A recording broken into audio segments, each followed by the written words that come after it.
আজকে আমি করব ইলিশ পাতুরি। বিসমিল্লাহির রহমানির রহিম। হ্যালো বিয়াস, আসসালামু আলাইকুম। আশা করি সবাই ভালো আছেন। আলহামদুলিল্লাহ আমরাও ভালো আছি। ইলিশ পাতুরি করার জন্য একটা ইলিশ মাছ নিয়েছি। এটা হাফ কেজি হবে। পরিষ্কার করে আমি কেটে নিচ্ছি।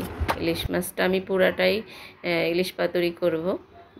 দেখেন আমি ল্যাঞ্জাটা কিভাবে কাটছি। ল্যাঞ্জাটার ভিতরে সব মশলা ঢুকে যাবে এভাবে করলে। আমার আজকের রেসিপি ইলিশ পাতুরি। ইলিশ পাতুরিটা আমি খুব সহজ করে আপনাদেরকে দেখানোর চেষ্টা করব আপনাদের সুবিধার জন্য, যে আপনারা বাসায় সবাই তৈরি করে খেতে পারেন এই মজাদার ইলিশ পাতুরি। আমার মাছটা কাটা হয়ে গেছে, এবার আমি পরিষ্কার করে ধুয়ে নিচ্ছি। রেসিপিটি ভালো লাগলে অবশ্যই লাইক, কমেন্ট, শেয়ার করে ফেসবুক পেজটি ফলো করবেন আর আমার ইউটিউব চ্যানেলটি সাবস্ক্রাইব করবেন। প্লিজ একটা লাইক অবশ্যই দিবেন।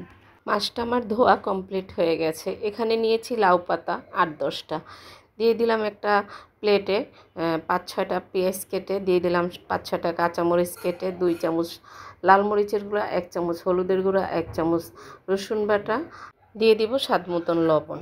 এবার আমি মশলাটা হাতের সাহায্যে ভালো করে কষলে নেব। এখানে আমি সরিষার তেল দিয়ে দিব, হাফ কাপের চেয়ে একটু কম আছে, গরম করে নিয়েছি আমি তেলটা। মশলার সাথে ভালো করে মিশিয়ে নিয়েছি। এবার আমি মাছগুলো ভালো করে মশলার সাথে এক এক করে মেশাবো। এই ইলিশ পাতুরিটা আমার মা যেভাবে করতেন সেভাবেই আমি করার চেষ্টা করছি।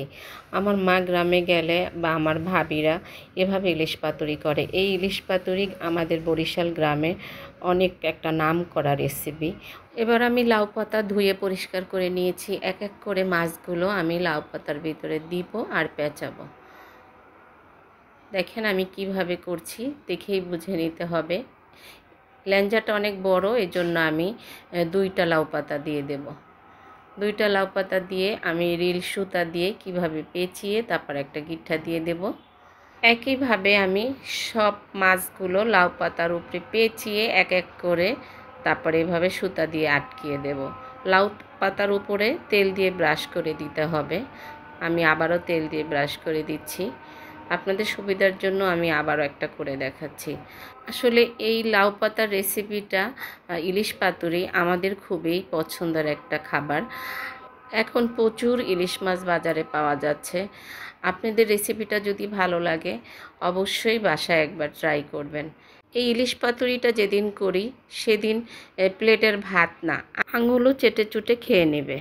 এই ইলিশ পাতুরি বাসায় তৈরি করলে ছোট বড় সবাই পছন্দ করবে আর খেয়ে আপনার রান্নার অবশ্যই প্রশংসা করবে। সবগুলো মাছ আমার পেঁচানো হয়ে গেছে। আমি 1 ঘন্টার জন্য রেস্টে রেখে দেব। ফিরে আসলাম 1 ঘন্টা পরে। চুলে একটা ফ্রাই প্যান দিয়ে 1 চামচ দিয়ে দিলাম সরিষার তেল। তারপরে ব্রাশের সাহায্যে আমি একটু ব্রাশ করে নিয়েছি ফ্রাই প্যানটা। দেখেন একবারে সফট হয়ে গেছে লাউ পাতা। লবণ মশলা সব পাতায় আর কি মিশে গেছে। এবার আমি এক এক করে সব ফ্রাই প্যানে দিয়ে দেব। দিয়ে আমি ঢাকনা দিয়ে 2 মিনিটের মতো চুলার আগুনটা বাড়িয়ে দেব, যাতে পানি যদি বের হয় তাহলে টেনে যাবে।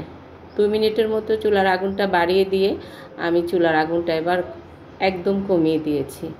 আবারও ঢাকনা দিয়ে ঢেকে রাখবো। একটু উল্টিয়ে পাল্টিয়ে দিচ্ছি আর যে তেলটা বের হয়েছে সেই তেলটাই আমি ব্রাশ করে দিচ্ছি পাতার উপরে। আর কিছুই লাগবে না, এই 1 পিস মাছ দিয়ে আপনার ভাত খাওয়া হয়ে যাবে পেট ভরে। আপনি পেট ভরে ভাত খেয়ে নিতে পারবেন, আর অন্য কিছুর দরকার হবে না। একটু উপর থেকে আবারও তেল ব্রাশ করে দিচ্ছি আমি। দেখেন দেখতে যেমন লোভনীয় হয়েছে, খেতে হবে অসাধারণ। আসলে আমরা হলাম গিয়ে নদীর দেশের মানুষ। এভাবেই আমার মা আমাদেরকে ইলিশ পাতুরি করে খাওয়ায়। আর জানেনই তো বরিশাল দেশে ইলিশ মাছের অভাব নেই। যে কোনো তাজা মাছই আমরা বরিশালে খেয়ে থাকি। ইলিশ পাতুরি রান্নাটা আমার কমপ্লিট হয়ে গেছে। আমি সব কয়টা ইলিশ পাতুরি একটা প্লেটে উঠিয়ে নিচ্ছি। এখন দুপুরবেলা সবাই খাওয়ার জন্য অপেক্ষা করছে টেবিলে ভাত নিয়ে। সবাই প্লেটে প্লেটে দিয়ে দিচ্ছি। বিসমিল্লাহ বলে শুরু করে দিয়েছে। দেখেন কত সফট হয়েছে পাতাটা আর মাছটা। বিসমিল্লাহ। শুধু 1 পিস মাছেই আমার পুরো ভাত শেষ হয়ে যাবে। আলহামদুলিল্লাহ অনেক মজা হয়েছে। ইলিশ পাতুরিটা যদি আপনাদের ভালো লাগে তাহলে অবশ্যই বাসায় একবার ট্রাই করবেন। আজকে এ পর্যন্তই, সবাই ভালো থাকবেন। আসসালামু আলাইকুম।